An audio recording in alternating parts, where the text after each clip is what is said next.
আমরা পুরুষরা খুব অদ্ভুত। পুরুষরা কখনো সফল হতে চায় বাবা মায়ের জন্য,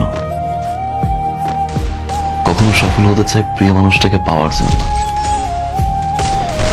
একটা সময় খেটে মরে স্ত্রী আর সন্তানের জন্য, পরিবার প্রিয়জনের হাসিতে হাসে, তাদের দুঃখে আবার কাঁদে। পুরুষ যখন নিজে বাঁচতে চায় তখন আর সময় থাকে না।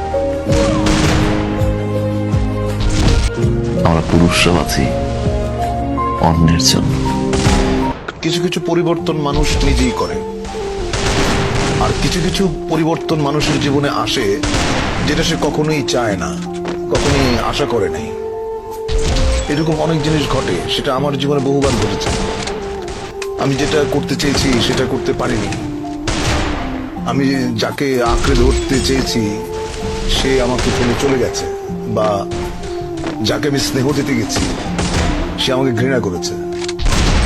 পুরুষ মানুষকে তো সারাদিন পরিশ্রম করে ক্লান্ত পরিবারের চাপ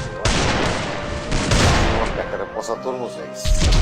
তরমুজের উপরটা কিন্তু দেখলে বোঝা যায় না যে ভিতরে কি ভালো না পচা। সবাই খালি আমার গাড়িটাই দেখে, কিন্তু আমার কষ্টটাকে দেখে, বুঝতেও চায়। ওকে ভালোবাসতে পারছি না আমি, কারণ আমি আপনাকে খুঁজে পাই না। আমি সেই মানুষটাকে খুঁজে পাই না যে মানুষটাকে আমি ভালোবাসি। আমি সেই মানুষটাকে খুঁজে পাই না যে মানুষটা 24টা ঘন্টা আমার খেয়াল রাখতো। এক সময় নিশ্চয়ই মনে হবে এ কেমন মানুষকে বিয়ে করে ফেললাম। কিন্তু আসল সমস্যা ভুল মানুষকে বেছে নেওয়া নয়। আসল সমস্যা হলো পৃথিবীতে কেউই সম্পূর্ণ পারফেক্ট নয়। যার কাছে